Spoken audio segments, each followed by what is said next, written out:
What's going on, guys? Stefan here with you, S&E's Garage. Today, our 2005 GX470 decided to hit us right in the wallet. So we're going to go ahead and show you how to replace your front brakes, calipers, and then we're going to be reusing our pads and rotors, but we have to remove them anyway. So we're going to show you how to replace them too.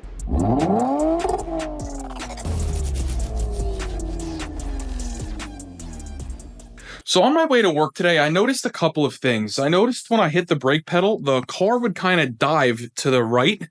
And then I noticed I started getting a pretty bad vibration upon applying the brake pedal. So when I got to work, I got out of the car and I went ahead and I touched this right front wheel and it was scorching hot. Now let me rewind really quick. If you have a caliper issue, when you hit the brakes, the car is going to dive opposite the side of where your problem is. So if my left front caliper is seized, when I hit the brakes, it's not going to do anything. The right front's going to be doing all the stopping, so it's going to dive that way. So that's what immediately led me to check the left front. But let's go ahead. Let's get it up in the air. Let's show you what we found, and then let's dig right into it and get this thing fixed. So I needed these calipers in a pinch because we do plan on using this weekend. This is our trail rig. We do have a couple of trail events that we're going to be going to. So I need this thing fixed. So I had to pick these up from AutoZone and I had to pay a lot of money for them. But what's nice about them is they come coated, so I don't have to worry about painting them. And then I also went ahead and picked up some .4 brake fluid.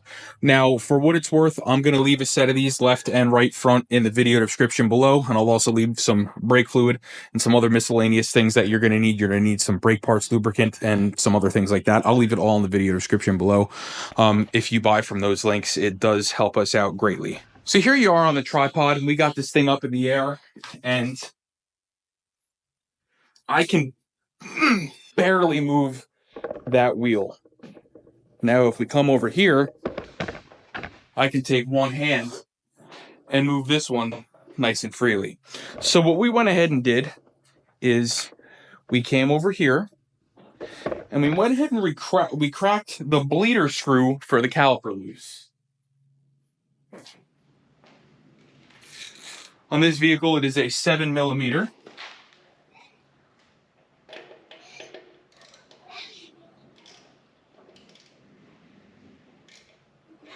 Okay, so we opened up the bleeder, and we had no change in the caliper releasing. So removing the bleeder or opening the bleeder did not cause this caliper to release. And that tells me that the problem is the caliper. If we had a brake hose issue or an issue with the master cylinder or the ABS module or the hose, releasing that pressure would allow the caliper to release. So that is how I diagnose this. That is how I know beyond a shadow of a doubt that our caliper is our issue. So let's go ahead and pull the wheels and take it from there. So removing these calipers is actually super easy. The first thing we're going to do here is we're going to go ahead and remove this clip. That is going to allow us to pull this caliper up and out of the way. That way, what I like to do, I like to assemble the new caliper on the knuckle, and then at that point, I'll go ahead and disconnect the old one. That way I don't have brake fluid leaking everywhere the whole time I'm working on the truck. So that's where I'm going to start. We're going to do that, and then we're going to go ahead and get behind the caliper. I will show you where we're at there, and we're going to remove two 17mm bolts. That is going to allow us to separate this caliper from the vehicle. Now, before we do separate it, we are going to go ahead and pull this pin here, and then there's going to be another one here. Those are the pins that actually hold the brake pads into the caliper. So now we can go ahead and drive these pins out, and that is going to allow us to remove the caliper.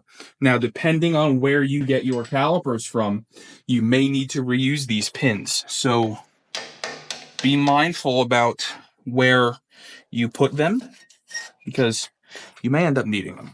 So now we can go ahead and try to compress this caliper a little bit here so that we can get these pads out.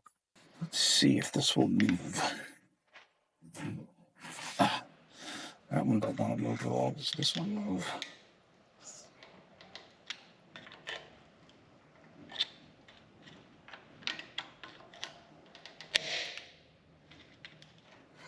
Here we go. So now see, we can go ahead and remove this clip here. And then we can get, I saw this pad seemed like it wanted to move. Yep, we can get this pad out.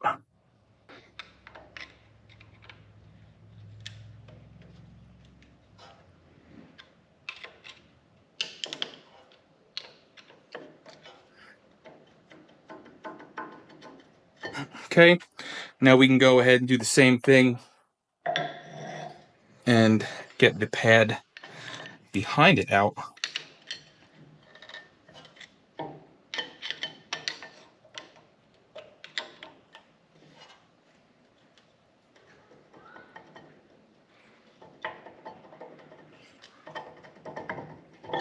Like so. So rather than fight that clip, we're just going to go ahead and remove this 12mm here from the steering knuckle, and that will allow me to go ahead and move this caliper out of the way. Okay, let's go ahead and get our 17mm bolts out.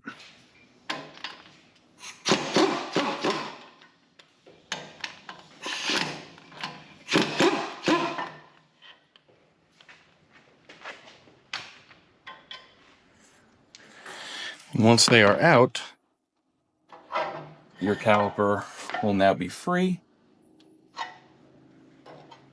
For right now, I'm just going to place it right up here, and that's going to lead us to our next part with this caliper.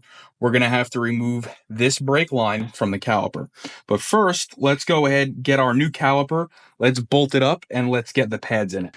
So when you install the caliper, you want to make sure you have the right side. The bleeder should always face up. If it's facing down, you're not going to be able to get the air out of the system. You're going to be fighting yourself. And you'll never get a good brake come. So, let's go ahead. Let's get this started.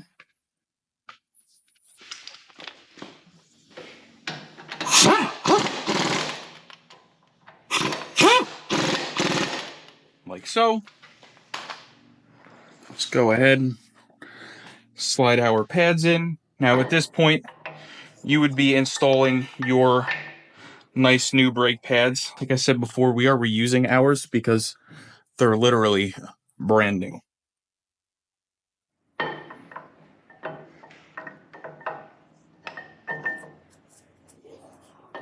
Going to slide in like so. Let's go grab our hardware and our pins and get them situated. So what you're going to see on the bottom of the caliper is we went ahead and installed this preload spring. Basically, it helps release the pads from the rotor when it's not engaged.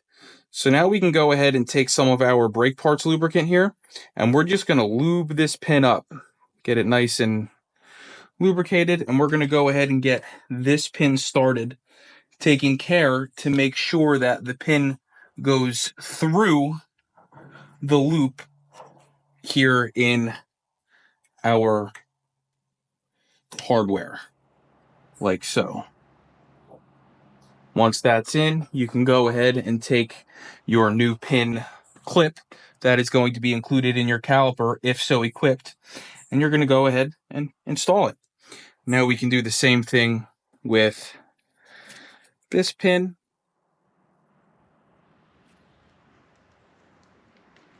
Right here. Go ahead, lube it up with some brake parts lubricant. Slide it in. Then,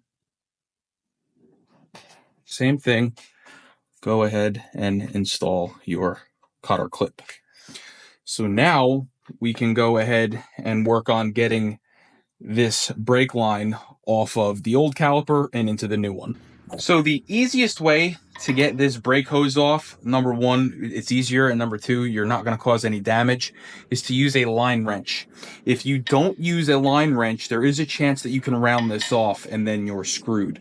Now, when you are undoing this, you want to make sure that the fitting is spinning freely of the brake hose.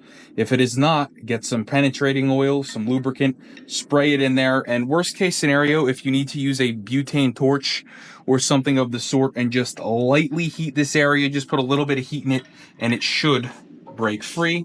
But let's go ahead here and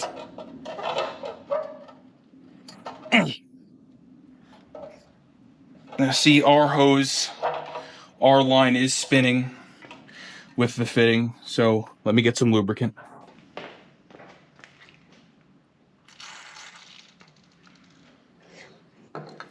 Okay, like I said, we're just going to try to work this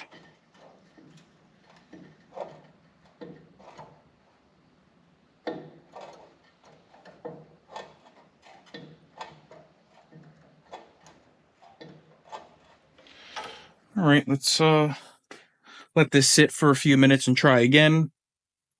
If it doesn't break free, we're going to go ahead and grab some heat. So we are just going to take a very, very little bit of heat here. Again, we do not want to cook this thing. We just want to get some heat in it and see if it will break free.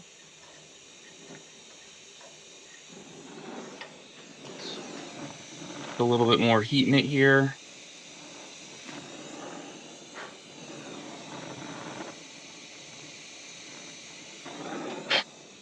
Okay, that should be good.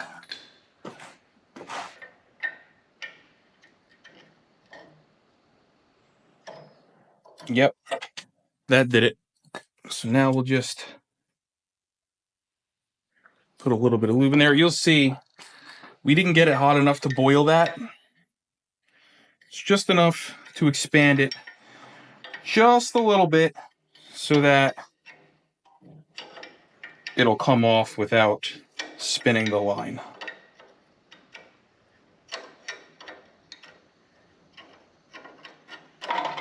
Okay, this hose is now off. You just want to make sure I'm not going to get burned here. Like I said, we didn't get it hot, like ridiculously hot, so we should be fine. But we are going to go ahead now and get this started.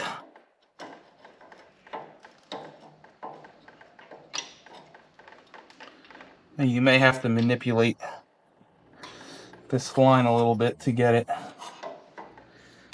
in the correct orientation here to start, but I believe we just got it started. Yes, okay. Now once you get it started, you're going to go ahead and put your 12mm back in.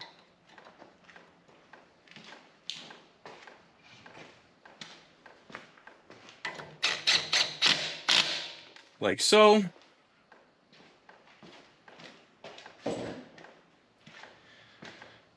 And you're going to go ahead and use your line wrench to finish the job. Now you don't need to murder this, but you do want it tight. So now, let's just take some brake clean and clean off everything that we just did here.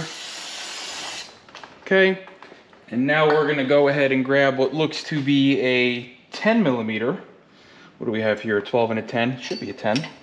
No, it's an 8. We're going to grab an 8 and we're going to go ahead and loosen the bleeder. And we're going to do what's called gravity bleed. This is just going to be a starting point to get all of, brake fluid from the lines into this caliper. Once it starts coming out here, we know the caliper is full. And then we can go ahead and bleed it with somebody up in the car. But we need to do our passenger side first. So let me show you what happens when you crack this and let it start dripping, and we'll be right back. So what you're going to see and hear now is we have brake fluid coming in through the lines, filling the calipers, and coming out of the bleeder. So at this point, we can go ahead and shut this bleeder. It is now, like I said, gravity bled, and it's ready for a proper bleeding. So off camera, we're going to go ahead, we're going to replace the passenger side brakes, and then we'll be back with you and we're done. So off camera, we went ahead and got this side together, lubed our pins, got everything in. I'm glad that I showed you the repair on the other side because this hose came out perfectly on this side. So I wouldn't have gotten to show you guys how to heat, you know, the brake line up like that just a little bit. And I'm glad you got to see that. But anyhow, my father-in-law is on his way over. We're going to go ahead, we're going to bleed these brakes. And then we're going to go ahead, throw the wheels on and take it for a ride. All right, guys, and we went ahead and got these brakes bled. Everything came out good. We have no more air in the lines or the calipers. The only thing you need to be mindful of when bleeding the brakes on your GX or your 4Runner is you need to keep the key on. The master cylinder on these vehicles is an electric assist, and it's got an accumulation pump and accumulators and all kinds of different weird witchcraft up there underneath the firewall. So you need to have the key on in order for that pump to work and to get brake fluid out of the system with some force. So we went ahead, like I said, we bled the brakes. We started here further away from the master cylinder, so here on the passenger side. And then we came over here to the driver's side, bled that. The easiest way to bleed these is just get somebody in the car, have them pump up the pedal. When they're holding the pedal, crack the bleeder, close the bleeder, let them get a pedal again, open the bleeder, close the bleeder as they're holding, so on and so forth, until you have no more air coming out of the bleeder. So let's go ahead, finish throwing our wheels on, and let's take her for a ride. So when you're done, before you pull your truck out, definitely just go ahead and double check your brake fluid, especially after you bled. You want to make sure you still have plenty of brake fluid, which we do. We are right at the full line. So again, let's kick the wheels out. Let's kick the lift out, and let's take it for a ride. So after you do your brakes, you're just going to want to go ahead, make sure you pump that pedal. You should have when you were bleeding. You don't want to move the car until you pump the pedal because that could be bad. But what you're going to do, you're just going to take it out on the road and just go ahead and hit the pedal. You're going to want to make sure that the truck or the car, in this case it's the truck, the GX470, is tracking straight when you hit the brakes. You don't want it to nosedive left or nosedive right. That's an indication that you may still have something going on, whether it's a collapsed brake hose or something of the sort. But if you followed our instructions in the beginning of the video, you should have been pretty confident in the fact that your caliper is the cause of your ailments. So with that being said, please like, share, and subscribe. Go ahead and purchase whatever you need to purchase from the links we left in the video description below. That does help the channel out greatly. And we'll see you guys on the next time.